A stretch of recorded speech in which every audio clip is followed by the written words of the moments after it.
Hello friends, आज मैं आपके साथ इंटरनेशनल इकोनॉमिक्स का एक और टॉपिक लेके आया हूँ।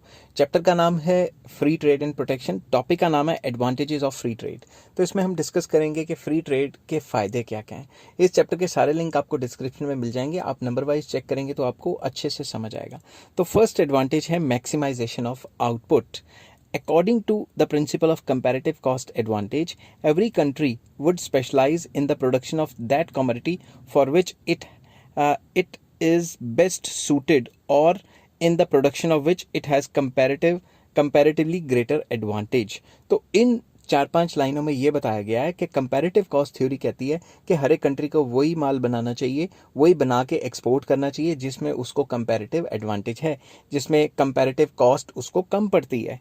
ठीक है, बट जो अगर फ्री ट्रेड करते हैं तो हर एक कंट्री वही सामान बनाएगी जिसमें उसको कंपैरेटिवली लेस कॉस्ट में बन जाता है और वो दूसरे कंट्रीज को एक्सपोर्ट करेगी। This would result in maximization of world output of diverse goods and services. तो इससे क्या होगा, वर्ल्ड की आउटपुट भी बढ़ेगी। अगर आपने मेरी classical theory of international trade पढ़ी है वो आप देख सकते हैं जाके, इंटरनेशनल जो इकोनॉमिक्स है उसी की प्लेलिस्ट में है। क्लासिकल थ्योरी के अंदर जो मैंने फर्स्ट एब्सोल्यूट करवाया है, सेकंड कंपैरेटिव कॉस्ट कराया, तो उसमें बताया है कि जिसको जो सामान है वो सस्ता पड़ता है कंपैरेटिवली, वो गुड बनाए और बाकी गुड किसी और से इंपोर्ट कर ले। तो सिंपल वर्ड्स में, जब भी क्लासिकल थ्योरी को फॉलो करते हैं हम और फ्री ट्रेड करते हैं कंट्रीज के बीच में, तो आउटपुट मैक्सिमाइज होती है। ठीक है, नेक्स्ट पॉइंट पे चलते हैं, ऑप्टिमाइजेशन ऑफ या optimum utilization of resources. Since production is conducted on the principle of comparative cost advantage, resources are optimally used. क्योंकि जो फ्री ट्रेड है वो किसके ऊपर चल रहा है, free trade comparative cost advantage की थ्योरी के ऊपर चल रहा है।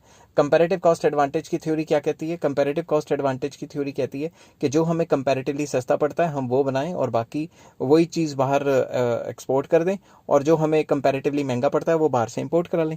तो जब हम फ्री ट्रेड के ऊपर कंपैरेटिव कॉस्ट की थ्योरी पे ही काम कर रहे हैं तो हम अपने रिसोर्सेज की फुलर यूटिलाइजेशन करते हैं। Each country produces goods with least cost combination of inputs. इसके अंदर हर एक जो कंट्री है वो लीस्ट कॉस्ट कम्बिनेशन के अंडर प्रोड्यूस करता है गुड्स एंड सर्विसेज। नेक्स्ट आ जाता है mutually beneficial. Free trade is beneficial to all the parties. जब फ्री ट्रेड होता है कि सारी की सारी कंट्रीज को फायदा होता है। If there is no compulsion of on any country, it will import and export those goods in which it is likely to get maximum profit। अगर किसी कंट्री को के ऊपर कोई रिस्ट्रिक्शन नहीं लगी हुई, उसने कोई रिस्ट्रिक्शन भी नहीं लगाई हुई, तो हर एक कंट्री में वही चीज़ इंपोर्ट और एक्सपोर्ट की जाएगी जिसमें उस कंट्री को मैक्सिमम बेनिफिट या मैक्सिमम प्रॉफिट होगा। Thus, as a result of international trade, economic welfare of all countries is promoted. तो सिंपल वर्ड्स में, जब भी फ्री ट्रेड होता है तो सारे कंट्रियों को बेनिफिट होता है। सारे कंट्रियों को कैसे, जो गरीब कंट्रीज हैं उनको जो मशीनें चाहिए वो बाहर से मंगवा लेते हैं, और जो अमीर कंट्री है उनको रॉ मटेरियल चाहिए होता है गरीब कंट्रियों से, वो रॉ मटेरियल मंगवा लेते हैं। समझ के बात, तो म्यूचुअली सबके लिए बेनिफिशियल है। ऐसा नहीं है कि इसके एडवांटेजेस ही हैं, डिसएडवांटेज भी हैं, मगर वो सेपरेट वीडियो बनाऊंगा। नेक्स्ट आ जाता है territorial division of labour. Free trade encourages geographical and territorial division of labour. Free trade की वजह से क्या होता है, territorial and geographical division of labour हो जाता है कि एक पर्टिकुलर जोग्राफी में वो पर्टिकुलर चीज़ें बनती हैं, पर्टिकुलर कंट्री में पर्टिकुलर चीज़ें बनती हैं, और दूसरे कंट्री में क्योंकि जो टेक्निकल नो हाउ है या नेचुरल कंडीशंस है वो अलग हैं, तो उनके हिसाब से उसमें डिफरेंट चीज़ें बन रही होंगी। Each country specialises in the production of those goods for which it has abundant supply of natural resources like soil, climate, minerals etc। हर एक कंट्री उसी चीज़ में स्पेशलाइज हो जाता है जिसमें उसके अच्छे खासे जो है नेचुरल रिसोर्सेज हैं, और वही चीज़ को इस्तेमाल करके गुड्स बनाता है लीस्ट कॉस्ट पे। On account of free trade, different countries of the world attempt to specialize in the production of those goods in which they enjoy maximum comparative advantage। तो जब भी फ्री ट्रेड होता है तो उन कंट्रीज़, जो भी कंसर्न कंट्रीज़ हैं, वो वही चीज़ बनाने की कोशिश करते हैं जिसमें वो स्पेशलाइज हैं और जिसमें उनको मैक्सिमम कंपैरेटिव एडवांटेज है।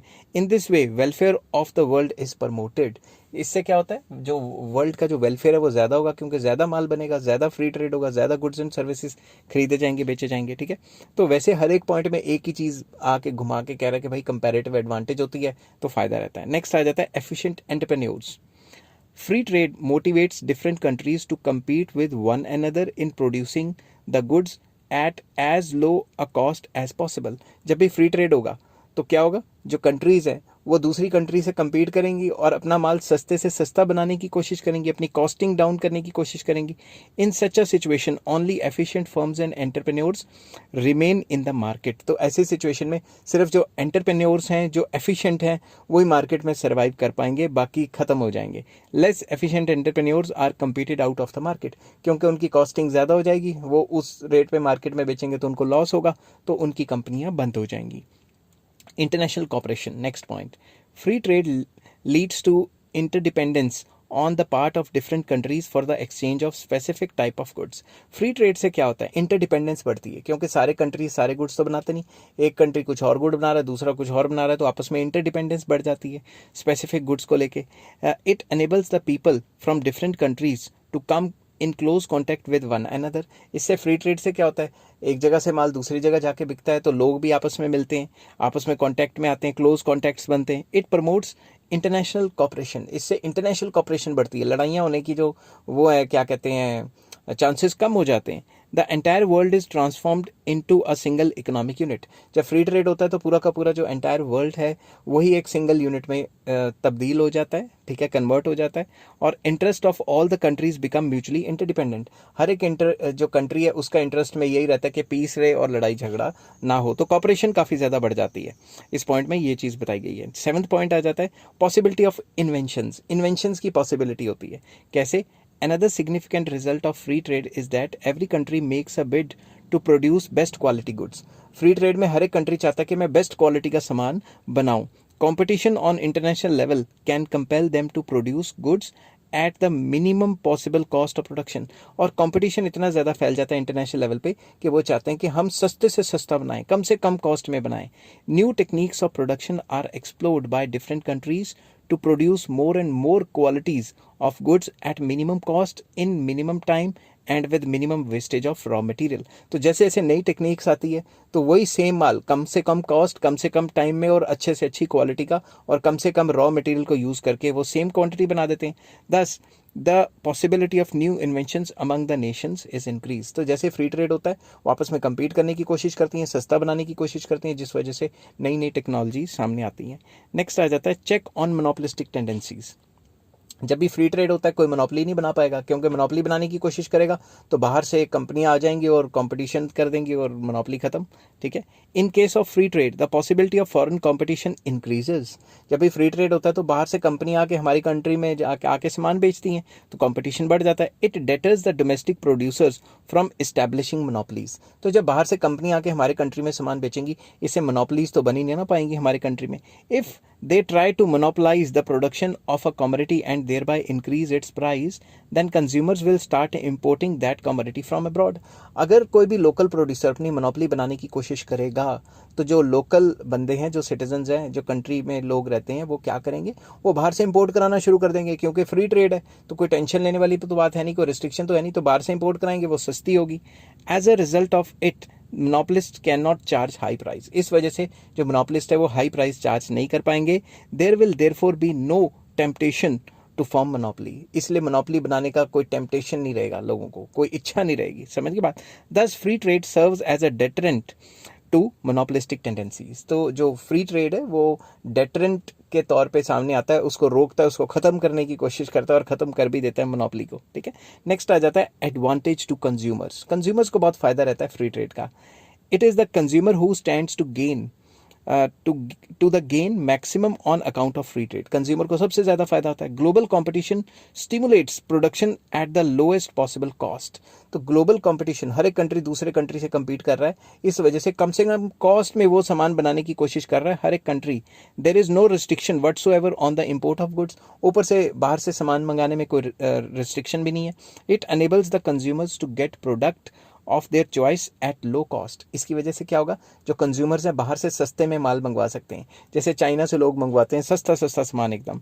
दे even get those goods which are not produced within the country. जो within the country goods नहीं बन रहे वो भी बाहर से मंगा सकते हैं. जो बन रहे हैं और हाई प्राइस है वो भी बाहर से मंगवा सकते हैं. तो कंज्यूमर को तो फायदा हो गया, सस्ते में सामान मिल गया, ठीक है ना. आप कोई भी चाइनीज साइट खोलो, उसमें इतना सस्ता सामान है कि आपके मुंह में पानी आ जाएगा कि और मंगवा लें और मंगवा लें. पैसे कम पड़ जाएंगे, सामान कम नहीं पड़ेगा. नेक्स्ट आ जाता है wide market. Another effect of free trade is that entire world assumes the form of a wide market. इसमें सबसे बड़ा फायदा ये है कि वाइड मार्केट जो है वो वाइड हो जाती है, वॉल्यूम ऑफ ट्रेड काफ़ी ज़्यादा बढ़ जाता है। Thus the producers of different countries get a good opportunity to sell their products conveniently. तो हर एक कंट्री में जो प्रोड्यूसर्स हैं उनके पास पूरा मतलब फैसिलिटीज़ हैं कि वो दूसरी कंट्री जाके अपना सामान बेच सकते हैं, क्योंकि रिस्ट्रिक्शंस तो कोई लगी नहीं हुई। Due to wide extent of market there is large scale production at low cost per unit. तो जब वाइडर मार्केट्स होती हैं जिसमें वॉल्यूम ऑफ ट्रेड बहुत हाई होता है, उस चक्कर में जब ट्रेड हाई होगा तो लार्ज स्केल पे प्रोडक्शन होगी तो आपको पता ही है पर यूनिट कॉस्ट तो सस्ती पड़ती है। ये तो माइक्रो का कॉन्सेप्ट है, ठीक है। तो profits of the producers increase, consumers are also benefited as they have to pay less price for the goods consumed. एक तो कॉस्ट कम पड़ी, ठीक है, और प्राइस भी ठीक ठाक मिल गया, और जब कंपटीशन होता है तो कंज्यूमर्स को भी सस्ता मिल जाता है, तो सबको फायदा होता है वाइड मार्केट का। नेक्स्ट आ जाता है चीपर इंपोर्टेड गुड्स। फिर से वही बात, under free trade due to the absence of any restrictions and custom duties imported goods are very cheap. जब भी फ्री ट्रेड होता है तो बाहर से जो भी सामान आएगा उस पर रिस्ट्रिक्शन तो होएगी नहीं, तो फिर जो बाहर से सामान आता है उस पर टैक्स टुक्स नहीं लगेगा, तो वो काफ़ी चीप होगा। Every country exports only those goods in whose production it has either natural advantage or more comparative advantage and imports those goods in which it has less comparative disadvantage। तो simple words में वही वाली theory बार बार बोली जा रही है कि हर एक कंट्री फ्री ट्रेड के अंदर वो सामान मंगवाती है बाहर से जिसमें उसको खुद को कंट्री में बनाना डिसएडवांटेज है, और बाहर एक्सपोर्ट वो चीज़ करती है जिसमें उसको कंपैरेटिव एडवांटेज है। Use of cheap imported goods helps to raise the standard of living of the people. तो लोग जैसे जैसे चीपर इंपोर्टेड गुड्स इस्तेमाल करेंगे, बाहर से हाई क्वालिटी का सामान आएगा, चीपर भी आएगा, तो लोगों के स्टैंडर्ड ऑफ लिविंग बढ़ जाएंगे। आपने देखा होगा पहले 10 साल पहले तो कोई शायद ही कोई बंदे होते थे जिनके पास ईयरफोन होते थे, और ईयरफोन्स जो हैं वो फ़ोन के डब्बे के साथ आते थे, वो भी तार वाले। और आजकल शायद रिक्शे वाला भी शायद ही हो जिसके पास ब्लूटूथ ना हो, इतनी ज़्यादा बाहर से मंगवाने लग गए। ये सारे मेड इन चाइना ही तो होते हैं ना। 200 300 रुपये में बनने शुरू हो गए। हालांकि अभी भी क्वालिटी वाले तो महंगे हैं, मगर 200 300 में भी आ जाते हैं, क्योंकि बाहर से चाइना ने फ्लड कर दिया मार्केट इंडिया के और वेरियस कंट्रीज़ की, कि इतना सस्ता बेच रहे हैं कि वहाँ के लोकल सामान तो बिक ही नहीं रहा। नेक्स्ट आ जाता है, ये डीमेरिट में भी पॉइंट आपको बताऊंगा अगली वीडियो में, increase in income production and employment. As a result of free trade each country produces those goods for which there are favourable economic conditions. Free trade के अंदर हर एक कंट्री वही चीज़ बनाएगी जिसमें उसकी इकोनॉमिक कंडीशन फेवरेबल है, जिसमें उसके पास फैक्टर्स ज़्यादा अवेलेबल हैं, अबंडेंट फैक्टर्स हैं। It leads to optimum use of factors, इससे फुलर यूटिलाइजेशन होगी फैक्टर्स की, एंड हेंस प्रोडक्शन मैक्सिमम होगी। There is more production, more national income and more employment. तो जब प्रोडक्शन बढ़ेगी, एम्प्लॉयमेंट बढ़ेगी, आउटपुट बढ़ेगी, जीडीपी बढ़ेगी। तो यही ये पॉइंट कह रहा है। Development of transport and communication 13th point है, जो फायदा है फ्री ट्रेड का। Free trade also encourages countries to promote the development of industries and thereby expand trade. Free trade से क्या होता है, इंडस्ट्रीज डेवलप होती हैं, और जब इंडस्ट्रीज डेवलप होंगी ट्रेड एक्सपैंड करेगा। ऊपर से हवाई जहाज जा रहा है, पता नहीं क्या हो गया, ठीक है, हवाई जहाज नहीं मतलब हेलीकॉप्टर है। Raw material and manufactured goods are to be transported from one place to another. तो क्या होगा, एक जगह से दूसरी जगह पे रॉ मटेरियल पहुंचाना पड़ेगा, ठीक है ना, जब इंडस्ट्रीज खुलेंगी, और फिनिश गुड भी एक जगह से दूसरी जगह पहुंचाने पड़ेंगे। It promotes the development of transport and communication. तो जब रॉ मटेरियल और फिनिश गुड एक जगह से दूसरी जगह पहुंचाना पड़ेगा, इसके लिए ट्रांसपोर्ट कम्युनिकेशन अच्छा करना पड़ेगा। To carry goods and services from one country to another means communication and transport are further developed. तो अगर फ्री ट्रेड करना है, एक कंट्री से दूसरे कंट्री सामान भेजना है, तो और अच्छा ट्रांसपोर्ट कम्युनिकेशन करना पड़ेगा, जिसकी वजह से फ्री ट्रेड की वजह से ट्रांसपोर्ट कम्युनिकेशन पहले से बहुत बेहतर हो जाता है। नेक्स्ट पॉइंट आ जाता है economic development of underdeveloped countries. Under free trade underdeveloped countries मतलब UDCs can easily import capital goods, machinery, essential raw material and technical know-how मतलब technical knowledge from the economically from for their economic development। तो होता क्या है, simple words में, under develop countries बाहर से मशीनें मंगा लेते हैं, वो सारी नई नई लेटेस्ट टेक्नोलॉजी मंगा लेते हैं, जिससे उनकी तरक्की हो जाती है, ठीक है ना। Under develop countries get the required imported goods at cheaper rate. वो भी सस्ते रेट पे ये सारा सामान मंगवाएंगे, तो घर पे वो सामान बनाने लग जाएंगे। अब वैसी इंडस्ट्रीज़ घर पे खोल लेंगे तो उनकी डेवलपमेंट होगी। तो आई होप ये वीडियो आपको पसंद आई होगी। अगर पसंद आई है तो please like, share and subscribe. जिस हिसाब से आपने पेपर में लिखना है उसी हिसाब से मैंने लिखा है। इस चैप्टर के सारे लिंक आपको डिस्क्रिप्शन में मिल जाएंगे। Take care, bye bye.